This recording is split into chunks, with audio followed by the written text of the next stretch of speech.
Tapi saya ingat saya pernah baca, kalau mimpi kamu nggak bikin kamu takut, itu artinya mimpinya nggak cukup besar. Anda pasti mengenal Najwa Shihab, jurnalis berpengalaman Indonesia. Karyanya mulai dari liputan bencana tsunami Aceh di Desember 2004 hingga laporan sel mewah di Lapas Sukamiskin. Pada program kenamaannya Mata Najwa. Selamat malam, selamat datang di Mata Najwa. Saya Najwa Shihab, tuan rumah Mata Najwa. Lahir di Makassar, 16 September 1977. Dari pasangan Bapak Quraish Shihab dan Ibu Fatmawati Assegaf.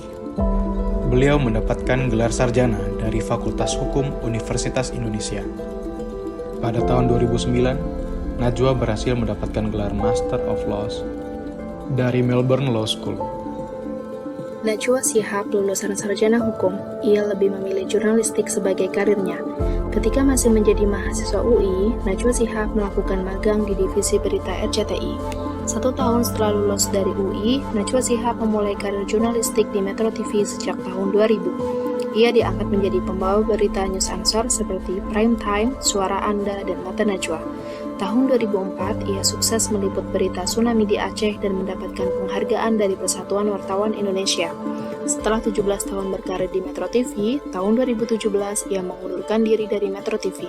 Kemudian bersama kedua temannya membuat sebuah perusahaan di bidang digital content dengan nama Narasi. Najwa Shihab juga memiliki program YouTube bertajuk Shihab dan Shihab yang membahas beragam topik populer terkait ajaran Islam. Tidak hanya itu, Najwa Shihab ditunjuk Perpustakaan Nasional RI menjadi Duta Baca Indonesia tahun 2016 hingga 2020. Berorientasi pelayanan.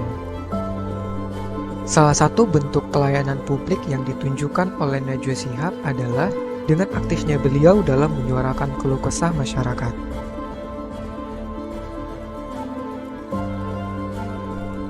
Akuntabel. Isu-isu yang diangkat Najwa Shihab selalu disertai data dan fakta-fakta yang akurat, sehingga dapat dibuktikan dan dipercaya. Kompeten. Beliau merupakan sosok yang gemar belajar. Hal ini dibuktikan dengan pendidikan yang ia tempuh hingga ke luar negeri.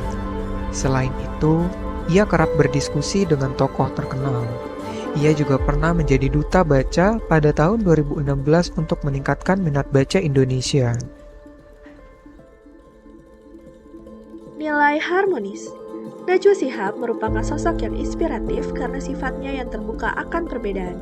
Ia kerap kali menyuarakan indahnya keberagaman di tengah masyarakat yang sedang mengalami isu perpecahan. Nilai loyal. Dalam bekerja, Najwa Shihab memiliki dedikasi tinggi pada jurnalistik yang tujuannya adalah ingin memajukan peradaban jurnalistik Indonesia agar terus menjadi lebih baik. Nilai adaptif. Selain sebagai jurnalis dan presenter yang handal dalam mengupas berita, Najwa Shihab juga merupakan tokoh yang cepat beradaptasi dalam menghadapi perubahan. Hal tersebut ditunjukkan dengan keaktifannya di berbagai sosial media seperti YouTube, Instagram, Twitter, dan lainnya. Kolaboratif. Najwa Shihab berkolaborasi dengan para musisi Indonesia untuk mengadakan konser musik hashtag di rumah saja dengan hasil penggalangan dana untuk membantu penanganan COVID-19 di Indonesia. Dapat dilihat dengan berkolaborasi, kita dapat berkontribusi untuk bangsa dan negara.